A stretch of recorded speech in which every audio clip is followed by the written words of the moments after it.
آپ کہتے ہیں کہ جی یہ فلاں دھاندلی ہوئی ہے.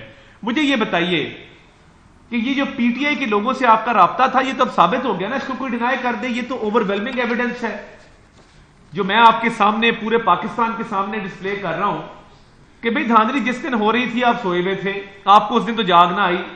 جس دن آپ کے بقول تھپے لگائے جا رہے تھے آپ اس دن رات کو کہتے میں استعفیٰ دے رہا ہوں. آپ کو ریٹائرمنٹ سے چند دن پہلے استعفے کا خیال کیوں آیا؟ آپ کو پروموشن بورڈ کے ملتوی ہونے پر استعفے کا خیال کیوں آیا؟ آپ کے تانے بانے ارسلان خالد اور سوشل میڈیا ٹیم سے نہیں ملتے, آپ کا جب دل کرتا ہے. اب آروز کی تصویریں چل رہی ہیں, کیا یہ آروز کی تصویریں چلانا کیا یہ دہشت گردی نہیں ہے؟ کیا آپ آروز کی تصویریں چلا کے ان کو تھریٹ کرنا چاہتے ہیں؟ آپ یہ تاثر دینا چاہتے ہیں کہ ہم مرضی کے نتیجے لیں گے؟ خیبر پختونخوا میں آپ جیتے, فری اینڈ فیئر الیکشن ہے. آپ گجرانوالہ فیصل آباد میں آپ نے سیٹیں نکالی, فری اینڈ فیئر الیکشن ہے. لاہور میں دھاندلی ہوئی ہے, جہاں مسلم لیگ نون جیتے وہاں پہ دھاندلی ہے, اور جہاں پہ آپ جیتے وہاں دھاندلی نہیں ہے. یہ کام بند کر دیں. آپ نے جو آروز کی تصویریں لگائی ہیں افسوسناک ہے, قابل مذمت ہے. آپ کو شرم نہیں آئی؟ آپ اپنے آروز کی تصویریں کیوں نہیں لگاتے جہاں آپ جیتے ہیں؟ یعنی میٹھا میٹھا ہپ ہپ کڑوا کڑوا تھو تھو, یہ جو جھوٹا بیانیہ بنانے کی کوشش کریں دھاندلی کا, یہ نہیں بکے گا, یہ نہیں چلے گا. ساری ایویڈنس آ چکی ہے. اور میں کچھ چند ویڈیوز بھی چلانا چاہتا ہوں, میں پریزنٹیشن ہے آپ چلائیں ذرا. جہاں ہار گئے وہاں پہ جو ہے وہ جیت کا جشن منایا جا رہا ہے. یہ چلائیں جی, آواز کریں گے جی. ادھر جیت کا جشن ہے, ادھر ہار پہ دھاندلی کا رونا ہے. میرے پاس سارے فارم 45 موجود ہیں, ان کے مطابق میں 7,000 ووٹوں کے قریب یہ الیکشن اس حلقے کا جیت چکا ہوں. ہم اب آروز کو درخواست دے رہے ہیں کہ فوراً ویکم کرایا جائے, آج ہی کرایا جائے, اور یہ معاملہ کسی طرح اگلی چلائیں جی, عامر ڈوگر والی چلائیں.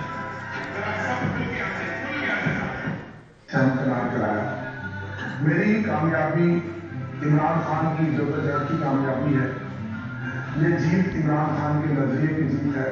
میں تقریباً 18 سے 20 سال کی لیڈ میں جیت رہا ہوں اور مجھے ہرانے کی پوری کوشش کی جا رہی ہے. یہ بند کر دیں جی پلیز. یہ دیکھیں نا, بات یہ ہے کہ آپ ٹھیک ہے اس کو بند کر دیں. آپ جہاں پہ جیت جائیں وہاں پہ فتح کا جشن ہے, اور جہاں پہ ہار جائیں وہاں پہ دھاندلی کا رونا ہے. یہ دورہ معیار چل نہیں سکتا. آپ کے خلاف ایویڈنسز اب آ چکی ہیں کہ آپ ایک منظم سازش کے تحت آپ اس الیکشن کو متنازع کرنا چاہتے ہیں. آپ ملک میں کیوس چاہتے ہیں, ڈیجیٹل دہشت گردی چاہتے ہیں, اور آپ چاہتے ہیں کہ 9 مئی جیسا کوئی نیا حملہ آپ جو ہے وہ کریں اور اس ملک کو تباہی کے دھانے پہ کھڑا کرتے ہیں. تو یہ کام چلے گا نہیں. اور میں یہ سمجھتا ہوں کہ یہ جو آپ کرنے جا رہے ہیں, آپ نے پہلے بھی جس طرح ملک کی معیشت کو نقصان پہنچایا, آئی ایم ایف کی ڈیل کو سابوٹاج کرنے کی کوشش کی, آپ کے لوگوں نے وزرائے خزانہ جو آپ کے صوبوں میں بیٹھے تھے انہوں نے لیٹر لکھے, اس ملک کو دیوالیہ کرنے کی پوری کوشش کی. وہ تو نواز شریف کی قیادت میں شہباز شریف صاحب بیٹھے تھے جنہوں نے آئی ایم ایف کا معاہدہ فائنل کر لیا اور ہم کسی مقام پہ پہنچ گئے. ورنہ آپ کی تو پوری کوشش تھی کہ ملک دیوالیہ ہو, شہداء کی یادگاروں کو مسمار کرنا, آئی ایم ایف کو لیٹر لکھنا, اور آئی ایم ایف کو یہ کہنا کہ اس ملک کی آپ امداد نہ کریں, آئی ایم ایف کا پروگرام فائنل نہ کریں, 9 مئی جیسے نئے حملوں کی پلاننگ کرنی, اور اس کے بعد آروز کی تصویریں لگانی. میں فی الحال جو کیئر ٹیکر گورنمنٹ ہے, میں ان سے مطالبہ رکھنا چاہتا ہوں کہ آپ سخت سے سخت ایکشن لیں.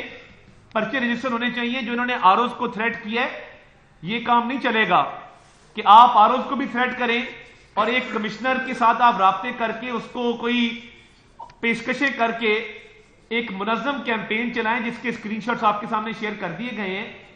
تو یہ جھوٹ کی سیاست, گالم گلوچ کی سیاست, منافقت کی سیاست اور پاکستان کی اسٹیٹ کے خلاف جو سیاست ہے اس کی قابل قبول نہیں ہے. میں عظمہ بخاری صاحبہ کو ریکویسٹ کروں گا کہ وہ, اور میں ایک بات میں ایک بات کہہ دوں جو عطا کہہ رہے ہیں نا ابھی کہ قابل مذمت, بالکل قابل مذمت ہے, لیکن مسٹر پرائم منسٹر, جناب چیف منسٹر, قابل گرفت بھی ہے. یہ اگر آپ نے ایکشن نہ کیا تو آپ ذمہ دار ہوں گے اس کے. آپ نے اگر ان کے اس کرمنل ایکٹ پر آپ نے ان کے خلاف کیسز رجسٹر نہ کیے اور ان کو آپ نے 9 مئی جیسا واقعہ کرنے کی دوبارہ چھوٹ دی, تو آپ ذمہ دار ہوں گے دونوں. میں صرف 2 لائنیں ایڈ کرنا چاہتی ہوں, زیادہ لمبی تقریر مجھے نہیں کرنی. گزارش یہ ہے کہ یہ اس ملک کے اندر کیا رواج بن گیا ہے کہ جو گالی دے گا, جو کریکٹر اسیسینیشن کرے گا, جو دھمکیاں دے گا اور لائیو دے گا اور سوشل میڈیا پہ دے گا, تصویریں لگا کے دے گا, پورے خاندان سمیت دے گا, وہ جو ہے وہ اس ملک کے اندر رول کرے گا. اور اگر آپ عمران خان کے فیشسٹ نظریے کے ساتھ ہیں تو آپ عزت دار بھی ہیں, آپ کو جو ہے پروموٹ بھی کیا جائے گا, آپ کو کچھ نہیں کہا جائے گا. اور جو سچ بولنے کی کوشش کرے, اس کے خلاف کھڑا ہو, اس کے ساتھ پھر یہ ہوگا. آئی ایم سوری, یہ نہیں چل سکتا, کوئی بھی بنانا ریپبلک کے اندر بھی نہیں چل سکتا کہ جو آر اوز اور ڈی آر اوز ان کو اب باقاعدہ پش کیا جا رہا ہے کہ یا تو وہ بھی لیاقت چٹھا بن جائیں, اور اگر وہ لیاقت چٹھا نہیں بنتے تو پھر ان کی پاکستان میں جگہ نہیں ہے. یہ نہیں ہو سکتا. اس طرح سے لیاقت چٹھا صاحب کی ڈیٹیلز کیا ہے میں اس میں نہیں جانا چاہتی. ان کے کتنے جھوٹ پکڑے گئے ہیں 24 گھنٹے کے اندر. جھوٹ بولا کہ جو ہے وہ دھاندلی ہوئی, جھوٹ بولا میں نے 50,000 جو ہے ہم نے لیڈ مینیج کی, جھوٹ بولا میں سارے معاملات کو دیکھ رہا تھا, جھوٹ بولا ڈی آر اوز میرے ساتھ تھے, سب لوگ آ کے کل بتا کے گئے ہیں کہ ان کا کوئی رول نہیں تھا, جھوٹ بولا کہ قاضی فائزہ شامل ہے, جھوٹ بولا چیف الیکشن کمشنر ہم سے دھاندلی کرا رہا تھا. یہ کوئی طریقہ ہے کہ آپ نے پہلے الیکشنز اور پھر 2018 کے الیکشن آر ٹی ایس کے ذریعے چوری ہو, لیکن تب کوئی نہیں بولا. 2013 کے الیکشن جب نون لیگ جیتی تھی تب افضل خان آیا تھا, اب یہ افضل خان پیارے 2 آ گیا. اب یہ پیارے افضل 2 جو ہے یہ آ کے ایک نیا کارنامہ اور ایک نئی سٹوری جو ہے وہ دکھا. وہ بھی پٹی تھی 2013 کی سٹوری, وہ کہاں اردو بازار 35 پنکچر, اور اب یہ نئی چٹھا صاحب جو ہے, چٹھا صاحب کے کیا معاملات اور کیا طریقہ کار ہیں یہ میں اس ڈیٹیل میں نہیں جانا چاہتی. لیکن یہ بھی بات کہی جا رہی ہے کہ چٹھا صاحب نے پریس کانفرنس سے پہلے اسلم اقبال سے ملاقات کی ہے. یہ ملاقات جو ہے, اور یہ ہم نے جیسے کل کہا تھا کہ ریکارڈ نکالیں, لیاقت چٹھا صاحب جو ہے پیچھے بہت دن نہیں 3-4 دن پہلے سے وہ کس سے رابطے میں تھے, اور یہ چیٹ دکھا دی آپ کو باقاعدہ. اب یہ یا بشرا بی بی کے موکلان نے بتایا ہوگا ان کو کہ لیاقت چٹھا صاحب جا رہے ہیں تقریر فرمانے, یا جو ہے وہ پھر اسلم اقبال صاحب کا جو رابطہ تھا اس سے پتہ چلا ہوگا کہ یہ جو ہے یہ پریس کانفرنس کرنے جا رہے ہیں. تو یہ میڈیا کا زمانہ ہے, ہر چیز ریکارڈ بھی ہوتی ہے اور وہ پتہ بھی چل جاتی ہے. اور میں بالکل اگری کرتی ہوں, یہ دوبارہ سے یہ اتفاق نہیں ہے. 1971 کی بار بار پی ٹی آئی بات کر رہی تھی الیکشن سے پہلے, ہمیں مینڈیٹ ملا تو ٹھیک ہے, ورنہ 1971 ہو جائے گا خدا نخواستہ. اب دوبارہ سے اسی طرف چیزوں کو, حالات کو لجایا جا رہا ہے, نارکی پیدا کی جا رہی ہے جس کا پاکستان قطعی طور پر متحمل نہیں ہے. آر ٹی ایس کے ٹائم پہ تو ویک اپ کال ہم نے دی تھی, کس نے سنی تھی؟ تو اس وقت تو وہ نتائج سارے مانے بھی گئے, ہم نے تسلیم کیے. بعد میں ہم نے ملک کو ڈی سٹیبلائز نہیں کیا, ہم نے ملک کو یہ سیسیشن کی باتیں نہیں کی. ہم نے شاہین صاحبائی کے اس ایک ٹویٹ کو لاکھوں میں پی ٹی آئی کے آفیشیل اکاؤنٹ سے ری ٹویٹ نہیں کیا. ہم نے پاکستان کے ڈس انٹیگریشن کی بات نہیں کی. یار خدا کا نام مانے, آپ دیکھیں, میں آپ سے کہہ رہا ہوں